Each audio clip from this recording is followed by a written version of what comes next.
She was cornered, mocked, and outnumbered.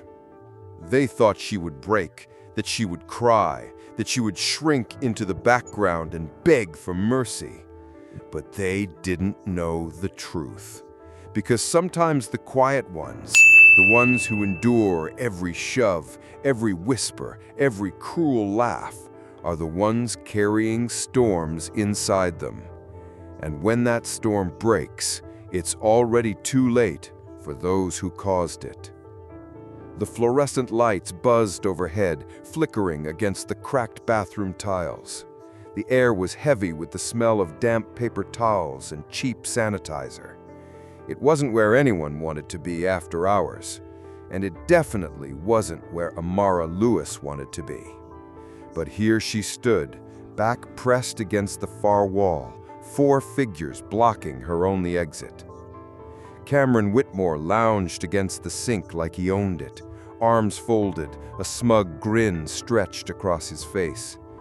At his side loitered Jace, Dylan, and Cole, his loyal shadows, his pack of hyenas ready to laugh at every cruel word.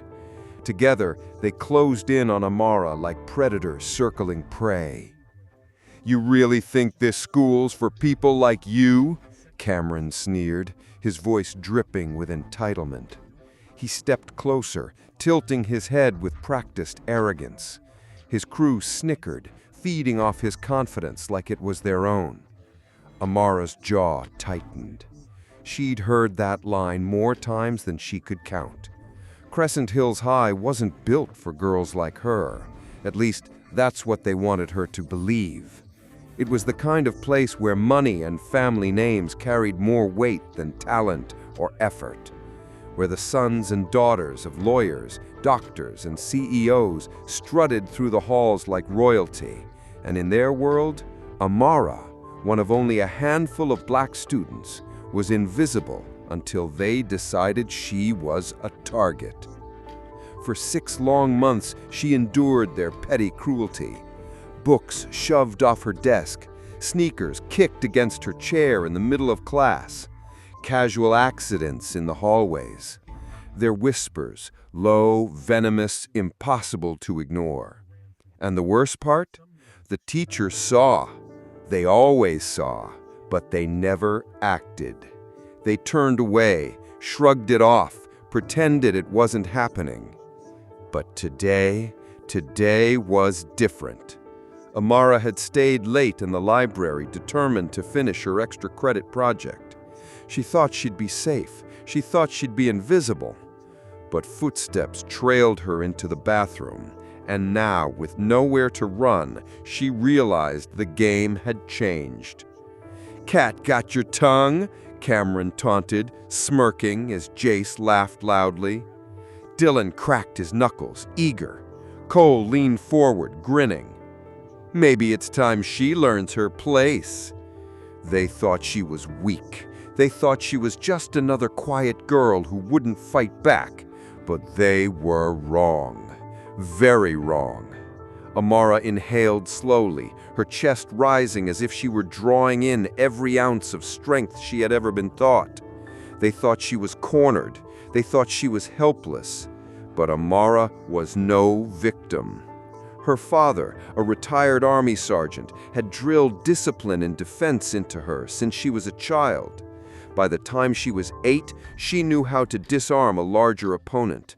By 12, she could spar grown men at her local dojo. And by 16, she understood the most important lesson of all. You don't start fights, but you end them. Tonight, that lesson mattered more than ever. Cameron smirked as he reached for her arm. In the blink of an eye, Amara struck. Her hand clamped onto his wrist, twisting sharply until his knees buckled. Her elbow drove hard into his ribs, forcing the air out of him in a ragged gasp. He staggered, eyes wide open with shock. Before Jace could even blink, she pivoted, snapping a precise kick to his shin. He crumpled to the ground, clutching his leg and howling. Dylan tried to rush her from the side, teeth clenched, fists raised. Bad mistake. Amara ducked low, grabbed her shirt collar, and yanked him forward. His momentum betrayed him. With a grunt, she slammed him face first into the metal stall door. The impact rattled the bathroom, leaving Dylan slumped against the frame, groaning in pain. That left Cole, his face drained of color. He froze, staring at his friend sprawled across the grimy floor tiles. Amara's eyes locked on him, unflinching, fierce. She took one step forward. That was enough. Cole bolted for the door, nearly tripping over himself in his haste. But before it could close, it burst open again. 2 security guards charged in, radios crackling, voices sharp. Behind them came Principal Whitmore, his expression thunderous. He took one look at his son lying on the ground, and his fury doubled. "What the hell is going on here?" his voice boomed. Cameron groaned, pointing weakly toward Amara. She attacked us." Amara barked a laugh. "Attacked you? That's your story?" Her voice dripped with disbelief. Principal Whitmore's gaze hardened. "My office, now!" Minutes later, Amara sat stiffly in a leather chair, her hands clenched tight in her lap. The smell of tobacco and polished wood hung heavy in the room, suffocating. Across from her sat Cameron, nursing his ribs, his face twisted in a mock display of pain. Jason Dillon had been escorted to the nurse's office. Cole was long gone, but Amara doubted he'd mentioned what really happened. Whitmore leaned across his desk, his cold eyes boring into her. "Explain yourself." "I defended myself," Amara said firmly. Cameron laughed bitterly. "Liar, she ambushed us." Amara snapped her head toward him.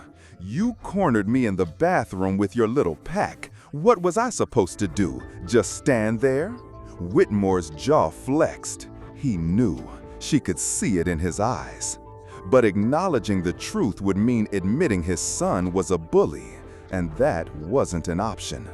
"You're suspended," he said finally, his voice like steel. Amara's stomach dropped. "Suspended? For not letting them hurt me?" "This school has zero tolerance for violence, no exceptions." Her fists tightened. "So months of harassment mean nothing, but the second I defend myself, suddenly there's a rule?" Cameron smirked, satisfaction painted across his face. Whitmore sighed, as if he were the victim here. "I don't make the rules, Miss Lewis." Amara stood, her chair scraping loudly against the floor. "No, you just bend them for people like your son." His eyes darkened. "Watch your tone." Amara slung her backpack over her shoulder. "Nah, watch yours." And with that, she stormed out, her heartbeat thundering with rage. "Wait, before you go, drop a comment telling us where you're watching from. And don't forget to subscribe to Unknown Stories for more powerful moments like this. Amara's mother, Denise Lewis, was already waiting in the front office when her daughter walked in. The tension in the room was heavy, and the look on Denise's face spoke louder than words. "Amara, what happened?" she asked, her voice filled with both fear and anger. Amara exhaled. "Cameron and his crew cornered me in the bathroom. I stood up for myself. Now they're saying I'm the one at fault." Denise's eyes narrowed immediately. "Where's the camera footage?" she demanded, turning toward the receptionist. The woman shifted nervously. "Principal Whitmore said—" Denise cut her off coldly. "I don't care what Whitmore said. I want to see it." The receptionist fidgeted, her hands twisting in front of her. "It seems the cameras in that hallway weren't functioning today." Denise let out a sharp, bitter laugh. "How convenient," she muttered. But then another voice cut through the room, steady and brave. "I saw it all." Amara turned her head. It was Sophia Ramirez, a senior who volunteered in the front office. Her hands trembled slightly, but her voice carried courage. "I watched the feed before it disappeared. Amara's telling the truth," she said firmly. Amara's pulse quickened. "You actually saw it?" Sophia nodded, and more than that, "I recorded it." She pulled out her phone, tapped the screen, and suddenly the video filled the air.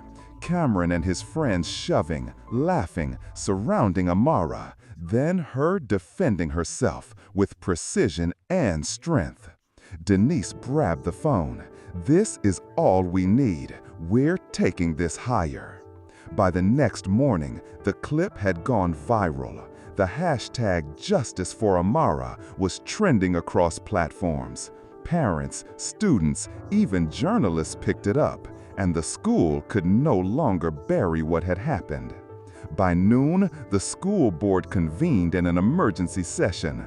Cameron and his friends expelled, Principal Whitmore forced to resign in disgrace, and Amara's suspension thrown out with an official apology.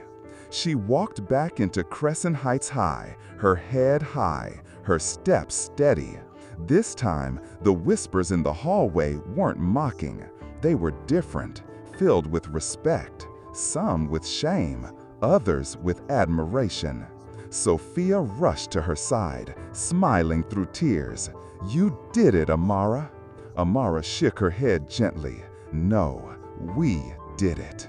She wasn't just a scholarship kid anymore. She wasn't just a black girl in a whitewashed school. She was a fighter, a symbol of resilience and courage. Crescent Heights would never forget. Justice was served, but the fight against racism is far from over. If you believe in standing tall against hate, hit subscribe to Unknown Stories and help us keep the conversation alive.